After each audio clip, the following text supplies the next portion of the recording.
Sir आपका शुभ नाम?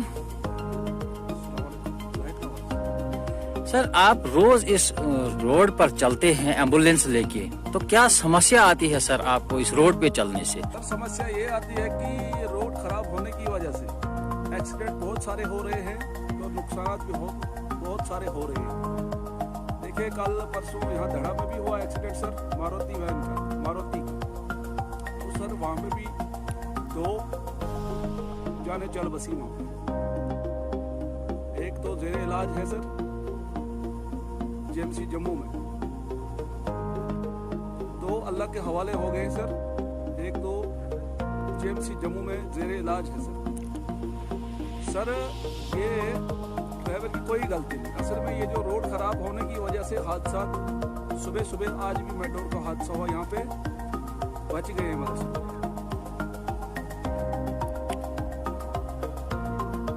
Sir इसमें स्टूडेंट भी सवार थे और लोग सारे सवार थे इसमें, तो ये भी जाते जाते गाड़ी सर बच गई। जो ही सर मुझे कॉल आई, मेट्रोर यहाँ पे कहीं लमकी हुई थी, तो मुझे कॉल आ गई, मैं पीएससी घाट से दौड़ के तो देखा वहाँ पे अल्लाह फजलो करम से वो बच गए थे। इंशाल्लाह मैं यही बोलता हूँ ड्राइवर हजरात से भी, वो भी अपने उस मोबाइल का इस्तेमाल मत करें स्टीयरिंग पर। प्रकाश शर्मा।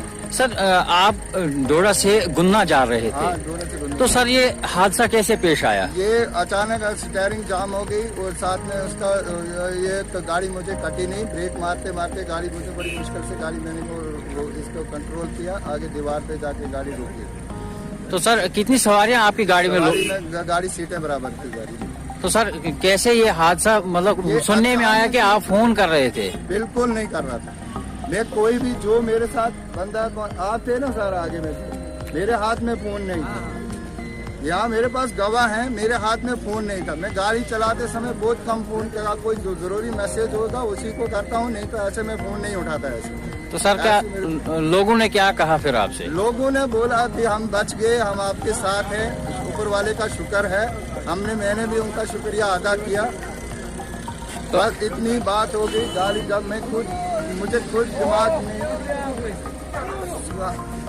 मुझे खुद भी समझ नहीं आई कि हम बचे कैसे, वहाँ बड़ी मुश्किल से बचे। क्या कहना चाहेंगे आप दूसरे ड्राइवरों के लिए? आप दूसरे ड्राइवरों को कि मैं यही कहता हूँ कि उनका बहुत बहुत शुक्रगुजार हूँ, उन्होंने मेरी हेल्प की, यहाँ आके उन्होंने देखा और मेरी मदद की है उन्होंने।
ये जो सामने लगी हुई है इनकी साइड से करो।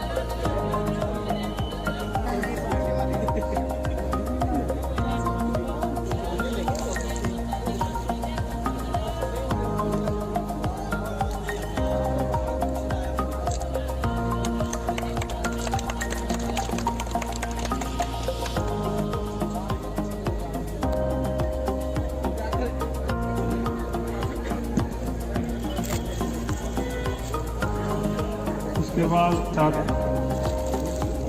तालियां इनके लिए।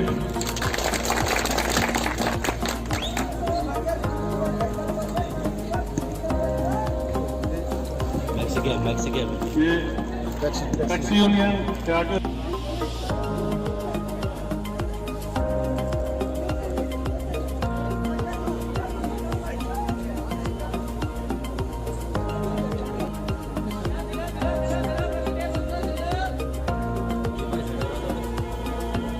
व्हीलर है, सबको पता होता है, लेकिन हमारे उस चिन्ह बन जाते हो ड्राइवर पे खासा कहर पड़ता है, तो फिर वो डर के मारे गाड़ी नीचे डाल सकते हैं।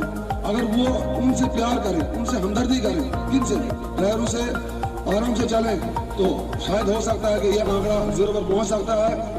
तो मैं इसी के साथ ऑडियो साहब का शुक्रिया अदा करूंगा, मेरे का शुक्रिया अदा करूंगा जिनने प्रोग्राम रोड की तरफ से स्वागत करता हूँ। पूरे 1 महीने चलेगा और हम इसमें हर एक जगह जाके लोगों को अवेयर करेंगे कि उन्होंने रोड पे कैसे चलना है, किस तरह चलना है, किन किन चीज़ों का ध्यान रखना है, 4 व्हीलर चलाते समय किन चीज़ों का ध्यान रखना है, मोबाइल फोन का इस्तेमाल नहीं करना है, ओवरलोडिंग नहीं करनी है, रैश ड्राइविंग नहीं करनी है। हमने ये प्रोग्राम बस स्टैंड में आज इसलिए रखा है कि ताकि यहाँ पे जितने भी ड्राइवर साहिबान हैं उन तक ये मैसेज जाए कि जब भी वो गाड़ी चलाते हैं उन्हें किन किन चीज़ों का ध्यान रखना है। ना ही वो गाड़ी चलाते समय मोबाइल का इस्तेमाल करें, और खासकर कि ये एक जो है हिली एरिया है, चिनाब वैली रीजन जितना भी है हिली एरिया है। होगा कि जगह जगह पे यहाँ पे एक्सीडेंट होते रहते हैं। किस वजह से होते हैं? रैश ड्राइविंग जो है रैश ड्राइविंग है। रैश ड्राइविंग को बिल्कुल भी आपने नहीं करनी है। उसके बाद मोबाइल, और जैसे कि आपको पता है सबको कि गाड़ी की सीटिंग कैपेसिटी 12 या 13 होती है, तो आप लोग क्या करते हैं उसमें टेम्पो में 15-20 लोग बिठा लेते हैं। जिसको भी इनकी जरूरत पड़ती है हर वक्त हमारे ट्रैफिक विभाग के जहां पर सेक्टर ऑफिसर इनका भी कारकुन है, इन सभी का मैं शुक्रिया भी अदा करता हूं। देखिए, इसको हम अमली जामा कैसे पहना सकते हैं। पहले हमारा एक रोड सेफ्टी सप्ताह हुआ करता था हर साल जनवरी में। इसका सारे का सारे कैलेंडर जो है प्रोग्राम जो है मोआब की तरफ से आता है, ministry of road transport and highway की तरफ से, वहां से कैलेंडर इशू होता है किस डेट से किस डेट तक ये रोड सेफ्टी सप्ताह ऑब्जर्व किया जाएगा, सेलिब्रेट किया जाएगा। और मेन इसका एम क्या रहता है? मेन एम ये रहता है कि हम कैसे सुरक्षित जब घर से निकले सुबह तो कैसे सुरक्षित वापस अपने घर को शाम को पहुंचे। ये मोबिलिटी है, हर आदमी सुबह घर से निकलता है, कोई मजदूरी के लिए, कोई सर्विस के लिए, कोई हॉस्पिटल के लिए, कोई दूसरी रोजमर्रा की जिंदगी चलाने के लिए। तो उसको लेने में, उसको घर वापस पहुंचाने में अहम रोल किसका होता है? वो होता है ड्राइवर। ड्राइवर सिर्फ टाटा सुमो का नहीं है, या टैक्सी का नहीं है, बस का नहीं है, मिनी बस का नहीं है। जितने लोग अपनी गाड़ियां यूज करते हैं, मोटरसाइकिल पर अगर घर से निकलता है वो भी एक ड्राइवर है, अपनी कार लेकर निकलता है वो भी एक ड्राइवर है, अपनी फैमिली को लेकर निकलता है वो भी एक ड्राइवर है। कहने का मतलब है जितने भी रोड यूजर हैं हम और ट्रांसपोर्ट का इस्तेमाल करते हैं एक जगह से दूसरी जगह जाने के लिए, सारे के सारे हम रोड यूजर और ड्राइवर हैं। जब मैं ड्राइवर की बात करूंगा तो ड्राइवर का मतलब ये नहीं हमारे टैक्सी वाले ही ड्राइवर हैं। मैं जब कार चलाऊंगा तो इस जितनी भी हमारा टोपोग्राफी हमारे चिनाब वैली की, जब भी कोई एक्सीडेंट होता है, सुरखी होता है, उसका रीजन क्या है? जो हम सबको चला रहा है, ऐसे ही ड्राइवर को उस्ताद इसलिए दर्जा दिया गया है कि वो सबका उस्ताद है। जो भी उस गाड़ी में बैठा है वो, मैं अपनी तरफ से या मेरी ये सोच है कि मैं ड्राइवर को भगवान का दर्जा देता हूँ, क्योंकि वो उन सवारियों का भगवान है जो उस गाड़ी को चला रहा है। और हम लोगों को मंजिल पे पहुंचा रहा है। मैं ज्यादा आपका वक्त ना लेते हुए, जो भी आज ARTO साहब ने और ATI साहब ने कहा, अगर इस पे गौर किया जाए तो 2000, जैसे ARTO साहब ने कहा कि 2019 और 2020 में बड़ा एवरेज जो है एक्सीडेंट की कम हुई है, और इस साल जो इन्होंने ये प्रोग्राम रखा है सड़क सुरक्षा जीवन सुरक्षा, अगर इस पे लोग 70-80% भी गौर करें, अव्वल तो इन सबको इस पे गौर करना चाहिए, तो हम अगले साल ये आंकड़े 0 पर पहुंचा सकते हैं। बुजुर्ग उस गाड़ी को पूरी इज्जत देनी चाहिए और उस गाड़ी को प्रायोरिटी पर बैठाना चाहिए। वही एक सोसाइटी जो से बैठ भी जाएगा वो आएंगे, भैया ये गलती है। जो मिनी बस में इसमें बहुत सारी डायरेक्शन लेने के लिए शहर में आते हैं, जिस मोहल्ले में इतना करोगे आपकी फैमिली को लगेगी, इन रोड एक्सीडेंट्स को कम कर सकते हैं। और खासकर जितने सेफ्टी मेजर है वो अडॉप्ट कर, कोई पीछे गलती भी की है फ्रॉम टुडे, जहाँ कोई ट्रैफिक पुलिस नहीं, कोई कुछ नहीं, लोग आगे तभी चेंज आ सकता है अगर हम कहेंगे आपका लाने से लेकिन कंट्रोल में रहे और अपनी जो है वीजा जो है गुजरात चंडीगढ़ हर कोई बंदा देख रहा अपने आसपास में क्या हो रहा है ड्रिंक करके, लेकिन ये बात का खास ठीक है, क्योंकि आज जो वो तो उसमें ड्राइविंग में उनका तो कोई हाथ नहीं था, उन्होंने तो ना ड्राइव किया, उनकी कोई भी गलती नहीं थी, बट कारण क्या बना, एक बंदा जो ड्राइविंग सीट पे था उसने रैश ड्राइविंग की, केयरलेसनेस की।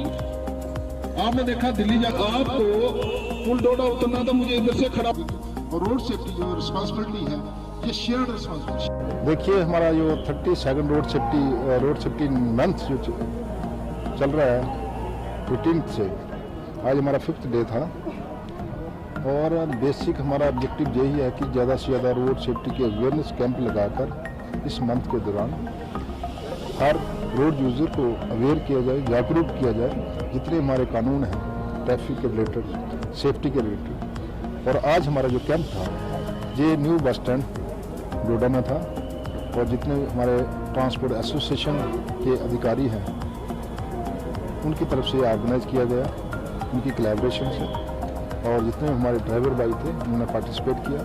और जहाँ पर हमारे म्यूनसिपल कमेटी के जो चेयरमैन हैं यहाँ पे वेद प्रकाश गुप्ता जी, वो हमारे आज के मुख्य अतिथि जहाँ पर रहे।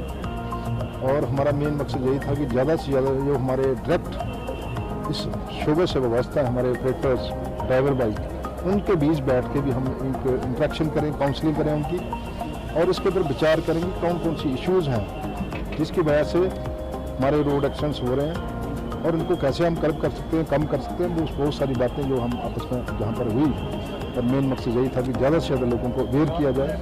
ऐसे सारे अवेयर होते हैं, लेकिन जब हम इकट्ठे बैठ के किसी विषय के ऊपर, किसी इशू के ऊपर बात होती है तो हमारे सारे के सारे लोग और उनका दिमाग दोबारा रिफ्रेश हो जाता है, और दोबारा जब वो रोड पर जाता है तो उन चीज़ों का वो पालन करता है जो उनको बताई गई होती हैं, जो सेफ्टी नॉर्म्स बताई गई होती है उनका पालन करते हैं। और जिसमें अगर हम जहाँ पर 100 लोगों के पास बैठे हैं, 200 लोगों के साथ बात हो रही है, तो उसमें से अगर 50 लोग भी उन चीज़ों के ऊपर अमल करना शुरू करेंगे तो नेचुरली उसमें सुधार होगा। और आस्ता आस्ता हर गांव में, हर एरिया में, हर रूट के ऊपर अगर हमारे उस्ताद जो हैं या खुद अपनी गाड़ियाँ चलाने वाले जो लोग हैं वहाँ तक हमारा मैसेज रोड सेफ्टी का पहुँचेगा उनके घर तक, तो इसमें सुधार आने का पूरी इसमें 100% सुधार होगा। आपकी बात ठीक है, जो आप रोड की बात कर रहे हैं, तो आपको पहले बताया मैंने कि रोड एक्सीडेंट में 3 चीज़ें इन्वॉल्व डायरेक्ट रहती हैं, एक तो ड्राइवर, दूसरा व्हीकल, तीसरा रोड।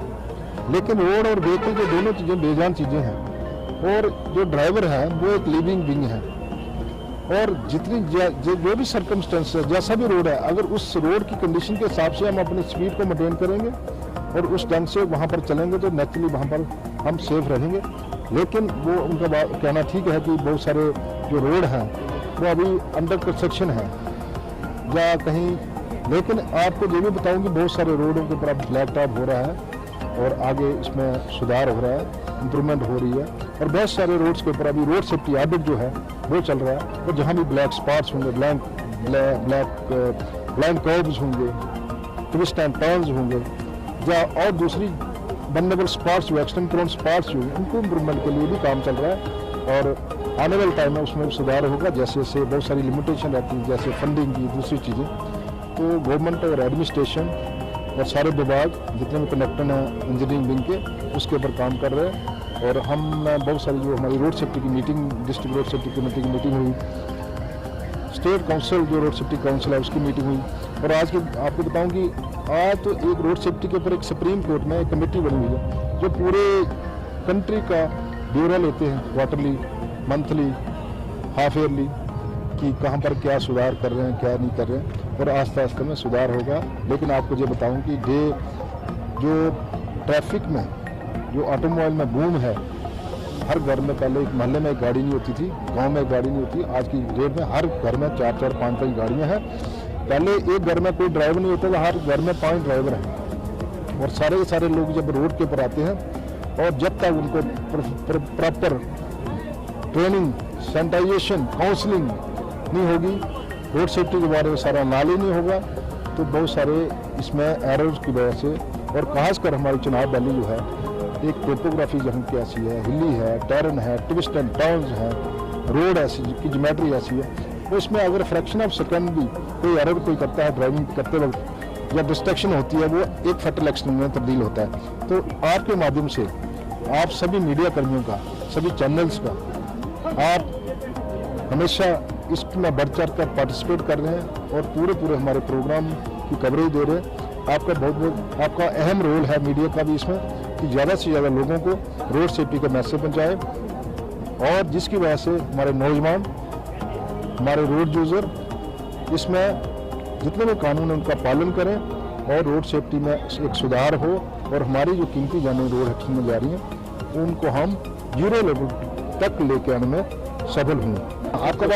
आपकी बात ठीक है, जैसे आप कल की बात कर रहे हैं कि कल एक एक्सीडेंट हुआ बड़ा रोड के ऊपर, 3 नौजवान उसमें इन्वॉल्व हुए हैं, 3 ही लोग थे गाड़ी में, और तीनों, एक की उम्र 17 साल की, एक 22 की, एक 23 साल की थी। तो अब कारण क्या रहा है कि कल हम बदलाव में थे, उधर एक एम्बुलेंस के जो उस्ताद थे वो वहाँ पर पार्टिसिपेट कर रहे थे, उन्होंने बताया कि वो बेचारे कोई गाड़ी सीख रहा था। मुझे पता नहीं बड़ी वो रीज़न क्या रहा उस एक्सीडेंट का, लेकिन मुझे बताया कि इतने ट्रेन लोग नहीं थे, वो गाड़ी सीख रहा था एक आदमी, 2 उसके साथी उसमें बैठे हुए थे।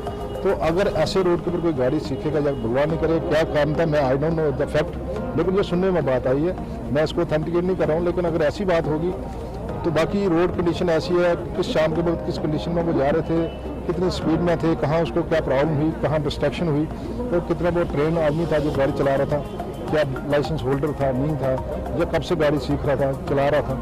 तो ये छोटे छोटे जो हमारे एरर जो हैं, गलतियाँ जो हैं, यही फैटल एक्सीडेंट में तब्दील होती हैं। और आपको बताऊँ कि जितने भी रोड एक्सीडेंट्स हुए हैं, जिनका अगर ब्यौरा देखा जाए ऑल ओवर इंडिया में वर्ल्ड लेवल पर, तो ज़्यादा यूथ इसमें इन्वॉल्व है। 16 से 25 साल के बीच जो लोग हैं उनकी डेथ 45% करी है रोड एक्सीडेंट्स में। और खासकर जो बच्चे हैं हमारे 25 साल तक, उनकी जो डेथ रेट जो है एट द 2nd नंबर है वो रोड एक्सीडेंट में। नौजवान को 16 से 25 साल के बीच या 15 से 25 साल के बीच उस बच्चे को कोई बीमारी नहीं होती है, कोई कुछ नहीं होता है। सबसे ज़्यादा अगर डेथ हो रही है तो 2nd नंबर पर रोड एक्सीडेंट्स में हो रही है। इसलिए सब पेरेंट्स से मैं अपील करना चाहता हूं, जब भी अपने बच्चे को कोई गाड़ी चलाने दें, सबसे पहले अच्छे ड्राइविंग स्कूल में उसको 1-2 महीने का कोर्स करवाएं, उसके बाद उसको एक वैलिड ड्राइविंग लाइसेंस उसको ऑब्टेन करें, और उसके बाद ही वो रोड पर निकले और डेली उसकी काउंसलिंग की जाए। और काउंसलिंग से ही, इंटरेक्शन से ही, अवेयरनेस से ही हम इसमें सुधार।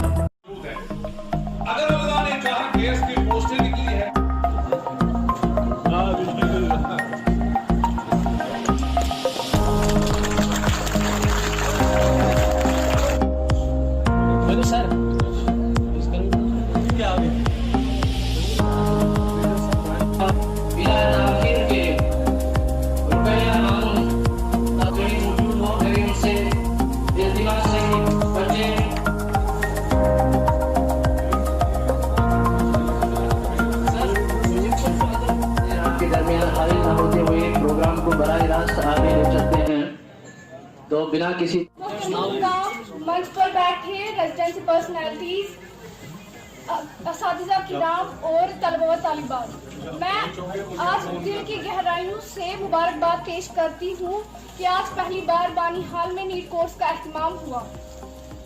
इससे पहले बानीहाल के स्टूडेंट्स को नीट कोर्स के लिए जम्मू, श्रीनगर या फिर आउट ऑफ स्टेट जाना पड़ता था। तो और यहाँ की गरीब आवाम अपने बच्चों को दूसरी रियासतों में भेजने के लिए नहीं भेज सकती थी। Staff members and friends, it's my pleasure to extend a cheerful welcome to you all. मेरे जैसे बहुत सारे स्टूडेंट्स होंगे जो बहुत खुश नसीब हैं कि वो बोलते होंगे कि हम ऐसी फैकल्टी से पढ़ाई करने का मौका मिला। मैंने पर्सनली एग्जामाइन किया कि हमारे टीचर्स अगर हम पे इतनी मेहनत करते हैं तो हमारा भी फर्ज बनता है कि हम दिलो जान से मेहनत करें। किसी ने खूब कहा है, education is the passport to the future. या और किसी चीज की कमी है तो ये हमारी जो कमेटी है ये इन बच्चों को देखती है। इसका नाम है चाइल्ड वेलफेयर कमेटी। तो जो भी बच्चे in need of care and protection में आते हैं तो इसको ये कमेटी देखती है। उसके बाद हमारा एक और यूनिट है जिसका नाम है जुवेनाइल जस्टिस बोर्ड, जहाँ पे हमारे जो चीफ जस्टिस ऑफ डिस्ट्रिक्ट के जो हमारे जज होते हैं वो वहाँ पे प्रिंसिपल मैजिस्ट्रेट होते हैं। तो कानून में क्या काम किया हो जो अगेंस्ट लॉ हो तो उस बच्चे को वहाँ पे देखा जाता है। पहला था खास मेहमान और हमारे बच्चे और बच्चियां जो इस इंस्टीट्यूट में अपने आला विकार को बरकरार रखते हुए पढ़ने के लिए आए हैं, और मैं सबसे पहले इस इंस्टीट्यूट के उन आदमियों को मुबारकबाद देता हूँ जिन्होंने ये पहल की जो बनाने में बहुत अशद जरूरत थी। करना आहिस्ता आहिस्ता रास्ते पे लाना, इनको मेहनत आहिस्ता आहिस्ता करनी। ये नहीं कि आज आप 10 घंटे पढ़ोगे कल आप 1 घंटा भी नहीं पढ़ोगे। आपने लगातार कंसिस्टेंसी रखनी। मैं 12 साल टीचर रहा, उसके बाद मैंने केएस किया। बहुत मुश्किल होता है 12 साल किसी डिपार्टमेंट में फिर केएस करना। मेरे मुख्तियार साहब यहाँ मौजूद है, हमने 5 साल एट ए टाइम एक ही स्कूल में दिया, हाई स्कूल के स्कूल में। कहने का मकसद ये है कि इंसान के हौसले अगर बुलंद हो तो कुछ भी कर सकता है। जो केएस करते हैं, आईएएस करते हैं, डॉक्टर बनते हैं, इंजीनियर बनते हैं, प्रोफेसर बनते हैं, टीचर बनते हैं,